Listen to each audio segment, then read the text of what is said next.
When I need to impress someone with a gift, I go straight to 1-800-Flowers. There's a reason they've spent 50 years as the floral authority. Every stem is hand-selected by a vetted florist, and with same-day delivery nationwide, 100% satisfaction guaranteed. That's why millions go to 1-800-Flowers to celebrate life's most important moments. Order now for up to 40% off.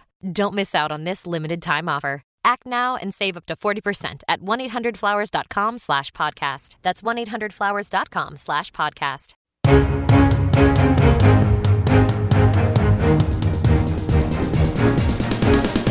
This is the Washington Times front page for Monday, April 13th, 2026. Thanks for starting your week with us. I'm George Gerbo. President Trump has announced the U.S. will attempt to blockade the Strait of Hormuz after ceasefire talks in Pakistan ended without a deal. John Seward reports the president said the U.S. Navy will blockade the strait and interdict every vessel in international waters that has paid a toll to Iran. The blockade will rely on 2 Navy aircraft carriers and their associated warships, known as carrier strike groups. Iran's military and proxy groups have threatened to sink cargo ships and tankers connected to the United States and its allies, but have offered safe passage through the strait to favored nations with the payment of a toll.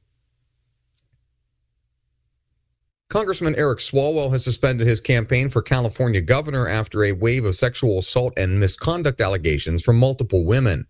Seth MacLachlan and Mary Bell report the accusations triggered a Manhattan grand jury investigation into Swalwell and fueled demands by Democratic leaders that he drop out of the race. Among other accusations, the Manhattan District Attorney's Office is investigating a sexual assault allegation after a former staffer told CNN that she became inebriated while drinking with him in 2024 and woke up to him raping her in his New York City hotel room. Before dropping out, Democrats and Republicans in Congress openly signaled they'd seek to expel Swalwell and Texas Republican Tony Gonzalez, who admitted to an extramarital affair with a staffer who died by suicide last year. The Department of Justice has been making mistakes at an exceptionally high rate, compounding problems for government attorneys struggling to defend President Trump's agenda in front of a largely skeptical judiciary. Stephen Dinan reports the botches happened under Attorney General Pam Bondi, whom Trump fired earlier this month. Trump has yet to name a replacement, but the DOJ's overworked lawyers and unforced errors will be a major issue facing whoever takes over. One former Justice Department lawyer blamed the Trump team's rampage of house cleaning at the department, which eliminated many experienced lawyers and brought in new people, many of whom were only specialized in state courts. Congressional Republicans are warning Democrats they'll regret their push to defund U.S. Immigration and Customs Enforcement and the Border Patrol because it sets a precedent for annual spending battles that Republicans can also exploit.